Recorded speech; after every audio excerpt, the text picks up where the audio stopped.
मात्र 2 बूंद अपनी जीभ पर इस तरीके से डाल लीजिए। इतना करने मात्र से आपके शरीर को ढेर सारे लाभ मिलते हैं। ये आयुर्वेद की सबसे ताकतवर औषधियों में से एक है। बस आपको सही तरीके से इसकी पहचान होनी चाहिए और इसका इस्तेमाल करना आना चाहिए। उम्मीद करती हूँ आज की ये जानकारी आप सभी को बेहद पसंद आएगी।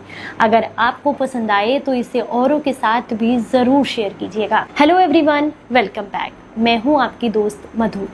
क्या कभी आपने द्रोण पुष्पी के बारे में सुना है?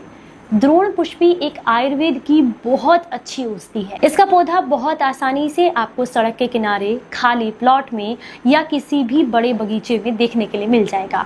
पर अगर आपको इसकी इस तरीके से पहचान ना हो तो आप इसे किसी भी आयुर्वेदिक स्टोर या ऑनलाइन स्टोर से ले सकते हैं। ये सूखी औषधि भी पाउडर के फॉर्म में या सूखी औषधि पंचांग के रूप में भी आपको देखने के लिए मिल जाती है। इसे द्रोण पुष्पी इसलिए कहा जाता है क्योंकि इसके जो फूल होते हैं वो दोने के आकार के, प्याले के आकार के होते हैं, इसीलिए इसे द्रोण पुष्पी कहा जाता है। दोने के रूप के होते हैं इसीलिए द्रोण पुष्पी कहा जाता है। और इंग्लिश में इसे ल्यूकस एस्प्रा के नाम से भी जाना जाता है। इंग्लिश में इसका एक दूसरा नाम थम्पे भी है और इसके नामों की और भी लिस्ट सामने स्क्रीन पर आप आसानी से देख सकते हैं ताकि आसानी से आप इसकी पहचान कर सकें। और अगर आपके यहाँ इसे किसी और नाम से जाना जाता है तो मुझे कमेंट बॉक्स में जरूर बताइएगा ताकि सभी लोगों को इसकी पहचान हो सके। द्रोण पुष्पी जो होती है ये वातनाशक होती है, पित्तनाशक होती है और कफनाशक भी होती है।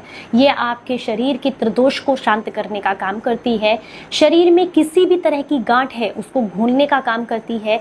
एंटी कैंसर की तरह बॉडी पर काम करती है। जॉइंट्स पेन में आपको रिलीफ देने का काम करती है। इसके बहुत सारे फायदे हैं। चलिए एक एक करके इसके फायदों के बारे में जानते हैं और किस तरीके से फिर आपको इसको इस्तेमाल करना है, चलिए ये भी आपको बताएंगे। तो सबसे पहला फायदा इसका इस चीज़ के लिए है कि अगर आप चाहते हैं कि आपके पेट में किसी तरह के अल्सर हैं, इन्फेक्शन है, इंडाइजेशन से रिलेटेड आप किसी समस्या से परेशान हैं तो आप इसका इस्तेमाल जरूर करें। ये अपच की समस्या को दूर करती है। अगर आप बहुत लंबे समय से सर्दी, खांसी, जुकाम, कमजोर इम्यूनिटी से परेशान हैं तो ऐसे में इसकी पत्तियों का रस निकाल लें और 4-5 बूंदे इसकी पत्तियों का रस और आपको लेना है 1 चम्मच शहद, उसमें मिला करके इसका अगर सेवन किया जाए रात को सोने से पहले या सुबह खाली पेट तो ये पुरानी से पुरानी खांसी की समस्या को जड़ से खत्म कर देती है। अगर आपको अपच और गैस, एसिडिटी, ब्लॉटिंग बहुत ज्यादा रहती है तो ऐसे में इसकी पत्तों की सब्जी बना करके खाना, साग बना करके लेना या इसका पाउडर भी आप इस्तेमाल कर सकते हैं।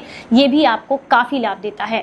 अगर आप बहुत लंबे समय से खून की कमी, फैटी लिवर की समस्या से परेशान है या किडनी में किसी तरह का इन्फेक्शन है तो ऐसे में इसकी ताजी पत्तियों का 5 से 10 ml की मात्रा में रस और साथ में थोड़ा सा काली मिर्च और चुटकी भर सेंधा नमक अगर आप लेते हैं तो ये भी आपके जो है फैटी लिवर की समस्या को दूर करता है। इसके अलावा पीलिया की समस्या को दूर करता है। खून बढ़ाने में और खून को साफ करने में ये काफी मदद करती है। इसके पंचांग का काढ़ा बना करके लेने से आपको गठिया के रोग में काफी लाभ मिलते हैं। अगर जोड़ों में किसी भी तरह का दर्द है, घुटनों में सूजन है, कमर में दर्द है, साइटिका है, इन सब में इसका लाभ मिलता है अगर आप इसका पंचांग का काढ़ा बना करके लेते हैं।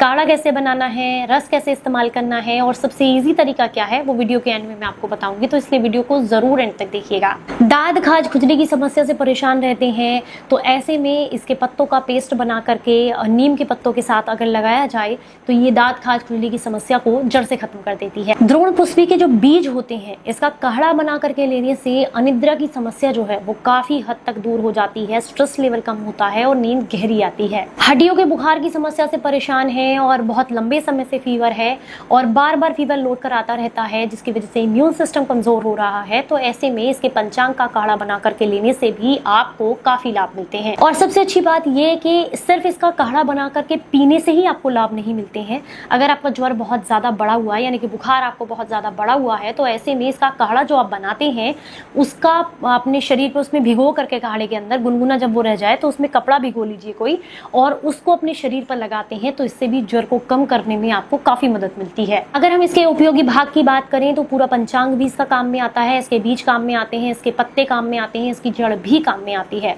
अगर हम इसके पाउडर की मात्रा की बात करें तो 2 से 3 ग्राम की मात्रा में इसका सूखा पाउडर लिया जा सकता है। काढ़े की बात करें करें तो काढ़ा 20 से 25 ml की मात्रा में लिया जा सकता है। रस की बात करें तो 10 से 20 ml तक इसका रस लिया जा सकता है एक बार में। ये मैंने मात्रा बता दी। सबसे आसान तरीका इसका मैं आपको बता दूं इस्तेमाल करने का। आप एक पौधा ले आए इसका फोड़ करके, अगर आपको मिल जाता है द्रोण पुष्पी का पौधा, सामने मैंने वीडियो में आपको दिखा दिया है, तो अगर इसका पौधा आपको मिल जाता है तो आप इसका पौधा ले आए खोड़ करके, उसको अच्छे से पानी से धुलकर साफ कर लें। जड़ के साथ लाना है, ये बात का ध्यान रखें, बिल्कुल मिट्टी साफ कर दीजिएगा। किसी भी पौधे की जड़ से मिट्टी को साफ करने का सबसे आसान तरीका होता है कि थोड़े टाइम के लिए उसको पानी में भिगो कर रख दें, ताकि जितनी भी रूट्स के अंदर फंसी हुई मिट्टी है वो भी निकल जाए। उसके बाद आप इसे अच्छे से कूट छेद लें। कूट छेद करके इसका रस निकाल लें। किसी कांच की शीशी में आप इसको भर लें। इसमें से 2-3 बूंदें रोजाना दिन में किसी भी समय, रात को सोने से पहले या सुबह खाली पेट करेंगे तो बहुत ही बढ़िया है। अपनी जीभ बाहर निकालें और उस किसी ड्रॉपर की मदद से 2-3 बूंदें जीभ के पिछले हिस्से पर डाल लें। अगर आप ऐसा करते हैं तो ये आपके ओवरऑल हेल्थ के लिए अमेजिंग तरीके से काम करती है। कैंसर सेल्स को बॉडी में पनपने नहीं देती है, कोई गांठ नहीं बनने देती है। अगर कोई सिस्ट, कोई गांठ है तो उसको घोलने में मदद करती है। इसके अलावा इम्यून सिस्टम स्ट्रॉन्ग करती है, जॉइंट्स पेन में रिलीफ करती है, फैटी लीवर की समस्या दूर करती है, इनडाइजेशन की समस्या दूर करती है, वात दोष, पित्त दोष और कफ दोष को दूर करने में ये मदद करती है ना आसान तरीका। अब आप कहेंगे कि उस रस को कितने दिन तक स्टोर कर सकते हैं। कोशिश करें कि उसे जो है आप फ्रिज में स्टोर करें, क्योंकि ये जितनी भी औषधियां इस तरीके से हम इस्तेमाल करते हैं उनको बाहरी टेम्परेचर पर नहीं रखा जाता निकालने के बाद, और 1 हफ्ते के अंदर अंदर आप उसको कंज्यूम कर लें। उससे ज्यादा आप उसको स्टोर करके ना रखें, बस 1 से 2 बूंदें आपको इस्तेमाल करनी है। तो सबसे अच्छा तरीका है कि आप एक पौधा लें, उसको कूट छेद करके रस निकालें, शीशी में भरें, परिवार के जितने भी लोग हैं सबको 1-1, 2-2 बूंद की जीभ पर डालें, तो 2-4 दिन में खत्म हो जाएगा, फिर से निकाल सकते हैं। अब इसे डेली नहीं लेना है, आप जो है महीने के अंदर सिर्फ 1 हफ्ते के लिए इस तरीके से प्रयोग करें। छोटे बच्चों को इसको नहीं देना है। अगर छोटे बच्चों को आप देना चाहते हैं तो उसके पत्तों की सब्जी बना करके दे सकते हैं। अब आप कहेंगे अगर इस तरीके से नहीं मिले, सूखे फॉर्म में मिले, पाउडर के फॉर्म में मिले, तो पाउडर कैसे लेना है। पाउडर को गुनगुने पानी या नॉर्मल पानी के साथ 2 ग्राम लेना है आपको, काफी बेनिफिट देता है वो भी। हालांकि इसकी ताजी औषधि आपको ज्यादा लाभ देती है। हाँ, काढ़ा बताना रह गया है। काढ़ा बनाने के लिए, इसका पंचांग का काढ़ा बनाने के लिए जितना भी आपने इसको कूट छेद करके तैयार किया है उसकी दुगनी मात्रा में आपको पानी रखना है। जब वो पानी आधा रह जाए उसके बाद छान करके इस काढ़े को सिर्फ 15 से 20 ml की मात्रा में या मैक्सिमम 25 ml की मात्रा में ले सकते हैं। इससे ज्यादा मात्रा में एक बार में इस्तेमाल नहीं करना है। उम्मीद करती हूँ आप सभी को पसंद आई होगी आज की वीडियो, और अगर आपको पसंद आई है तो ज्यादा से ज्यादा लोगों तक इसको शेयर कीजिएगा। चलिए फिर मिलूंगी किसी नई जानकारी के साथ। तब तक अपना बेहद ख्याल रखिए और हंसते मुस्कुराते रहें। Stay healthy, stay happy. Bye bye.